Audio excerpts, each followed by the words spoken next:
유대인들에게 더 큰 문제가 뭡니까? 하나님의 말씀은 굉장히 단순하게 기록되었는데 세월이 흐르면서 유대 지도자들이 단순한 율법에다가 굉장히 많은 내용들을 붙여놨다라는 거예요. 이 장로들의 유전에는 인간적인 생각, 방법 이런 것들이 굉장히 많이 가미가 되어 있다는 것이죠. 그러니까 바리새인과 서기관들이 하나님의 말씀을 지킨다고 하는데 실상 이들은 하나님의 말씀이 아니라 장로들의 유전, 선조 때부터 쭉 내려오고 있었던 그 전통을 이들이 지키고 있었다라는 것이죠. 그런데 여기에 더 치명적인 문제가 있습니다. 사람들의 전통을 지키는 그 과정에서 하나님의 계명을 이들이 버렸다. 예수님께서 그렇게 말씀하고 계십니다. 그 예를 고르반이라는 그 제도를 가지고 말씀하고 있어요. 이게 무슨 의미를 갖고 있냐면 고르반은 하나님께 바쳐졌다, 하나님께 드려졌다, 그러한 의미를 가지고 있는 용어입니다. 누군가가 이것을 하나님 앞에 드리면서 고르반 그러면 그것은 하나님께 드리는 것 이외에는 다른 용도로는 쓸 수가 없는 거예요. 그런데 예수님 당시 유대인들이 이 고르반이라는 제도를 굉장히 악용하고 있었다라는 것이죠. 예를 들어서 우리처럼 유대 사회도 부모를 잘 이렇게 섬겨야 할 책임이 그 자녀들에게 있습니다. 그래서 과일을 수확할 수 있는 과수원이라든지 밀밭을 하나님께 드렸다, 내 고르반 그렇게 이야기하면 그 과수원과 밭에서 나는 과일과 밀로 이 부모를 공양할 수가 없는 거예요. 그런데 이 못된 자식이 말로만 고르반이라고 했지 실제로 그것을 하나님께 다 갖다 바쳤냐? 그것도 아니었다라는 거예요.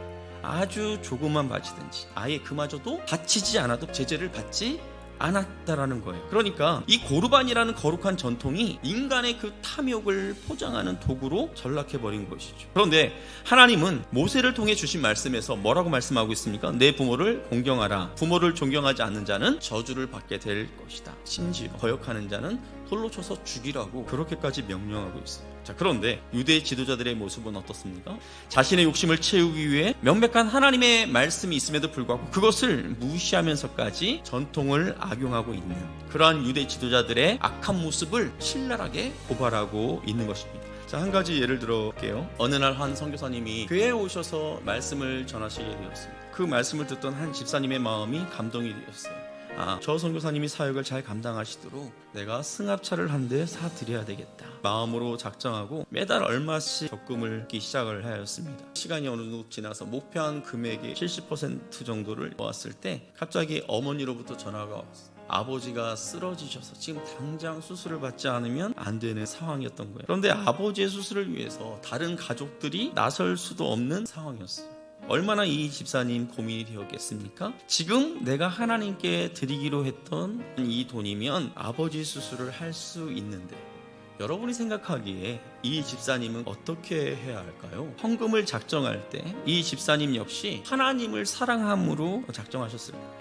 또 선교사님의 사역을 진정으로 돕고 싶은 마음으로 이 헌금을 작정했을 거예요. 자, 그런데 하나님은 우리가 형제나 부모의 처지를 외면하는 것도 원치 않으신다라는 거예요. 그 집사님이 그 돈으로 아버지의 수술비를 대신한다 해서 하나님께서 그 집사님께 네가 어떻게 나랑 한 약속을 어길 수 있어? 이 괘씸한 놈 같으니 그렇게 하시리라고는 저는 생각지 않습니다. 저에게 또 물어보실 수도 있죠. 하나님께 약속한 것은 반드시 지켜야 하는 것 아닙니까? 맞아요. 하나님께 약속한 것은 지켜야 돼요. 그런데 우리가 하나님과 했던 약속 가운데 안 지킨 것이 어디 한두 가지입니까? 배우자를 사랑하겠다고 했던 약속, 자녀들을 말씀과 기도로 양육하겠다는 약속, 이웃을 내 몸과 같이 사랑하겠다는 약속. 이 약속들은 줄줄이 다 어기고도 아무런 가책을 느끼지 않으면서 왜 금전적인 약속, 헌금에 대한 것만 강한 가책을 느껴야 할까요? 사실 교회도 그렇고 선교지도 그렇고 성도님들의 이 물질적인 헌신이 필요하지요. 자, 그러나 하나님은 우리가 가족으로서 또 선한 이웃으로서의 역할도 잘 감당하기를 원하신다라는 거예요. 선교사님 돕겠다고 모아둔 돈이 아까워서 그 돈 가지고 여행을 간다든지 차를 바꾼다든지 제발 이렇게만 하지 말아주시기 바랍니다. 여러분들이 하나님 앞에 기도하고 하나님께서 여러분들의 마음을 이끌어 주신 대로 그렇게 하십니다.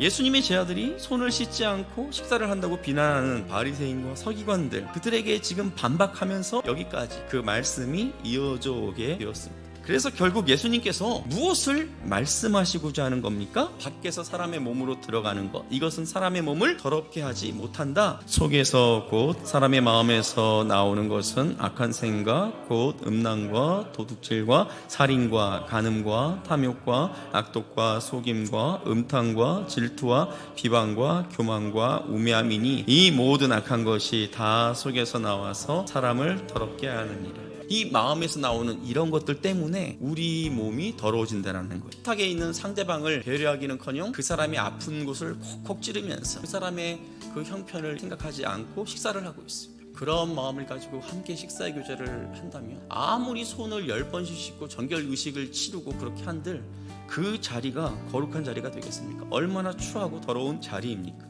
성경에 보면 베드로가 이방인들과 함께 식사를 하고 있었어요. 여기 나오는 이제 이방인들은 혈통적으로는 이방인이지만 그곳에서 이제 예수를 믿었던 그리스도 안에서 이제 한 형제가 된 그 이방인들이었을 거예요. 그 이방인들과 이렇게 식사를 하고 있는데 예루살렘에서 예수님의 동생인 야고보, 그 야고보가 이제 사람들을 그 안디옥에 이제 보낸 거죠. 그런데 베드로가 그들을 보자마자 이방인들과 함께하던 그 식사의 자리에서 벌떡 일어나서 다른 곳으로 도망치듯 그렇게 피해버렸어요. 이들의 전통에 뭐가 있냐면 할례자들은 무할례자들과 식사하면 안 되는 그런 전통들이 있죠. 그러니까 지금 이 베드로가 식사하고 있었던 그 이방인 그리스도인들, 비록 그들이 그리스도인들이 되었지만 그들은 무할례자들이었다라는 거예요. 무할례자들과 자기가 식사하고 있는 이 장면을 저기 예루살렘 교회에서 온 사람들에게 들키고 싶지 않았다라는 것이 베드로.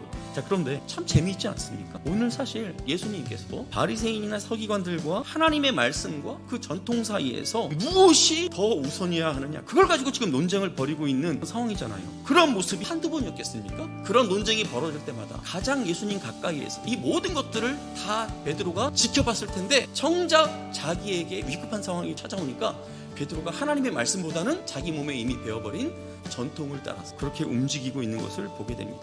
코로나로 인해서 많은 피해가 발생하고 있지만 반대로 이 코로나가 긍정적인 부분도 조금은 있는 것 같아요. 그 중에 하나가 뭐냐면 여러 전통들을 무너뜨리고 있다는 거예요. 그동안 우리는 예배하면 어느 공간에 딱 모여서 정해진 규칙에 따라서 그렇게 예배하는 것만 예배인 줄 알았어요. 그런데 이 코로나로 인해서 예배당이 아니라 각 가정에서도 예배할 수 있어요. 또 한 곳에 모이지 않아도 멀리 떨어져 있는 사람들끼리 영상을 통해서도 같은 시간대에 예배할 수 있게 되었습니다. 자, 보세요. 교회가 굉장히 중요하게 여겼던 가치, 예배라는 이 전통이 깨졌잖아요. 그러면 이것보다 좀 더 짜잘한 그런 전통, 그것에는 얽매일 필요가 있겠습니까? 더 이상 그것에 우리가 얽매일 필요가 없게 되겠죠. 우리 교회가 교회의 어떤 전통이라는 것, 그것을 우리가 찾지 말고 매 순간순간 하나님이 보시기에 가장 좋은 편을 택할 수 있는 그러한 공동체, 하나님의 말씀에 비추어서 뭐가 옳은지를 늘 고민하면서 말씀을 통해서 세워져가는 더드림 사랑이가 될 수 있기를 주님의 이름으로 축복합니다. 하나님 보시기에 가장 좋은 편, 사람의 계명이 아닌 하나님의 계명을 따라 선택하는 거예요. 하나님의 가장 대표적인 속성, 하나님께서 우리에게 가장 어필하고 싶어 하시는 당신의 성품, 바로 사랑입니다. 그 사랑으로 서로를 바라보는 거예요. 교회 안에 있는 어떤 전통이나 규칙도 하나님의 사랑, 예수 그리스도의 십자가의 사랑을 뛰어넘을 수 없다는 것을 꼭 기억하시기를 바랍니다. 겉으로 드러나는 행동 양식보다 나의 반응에는 하나님의 그 사랑이 녹아져 있는지, 내가 그분에게 대하는 그 태도 가운데 하나님의 사랑이 녹아져 있는지, 그것을 저와 여러분이 먼저 살필 수 있기를 주님의 이름으로 축복합니다.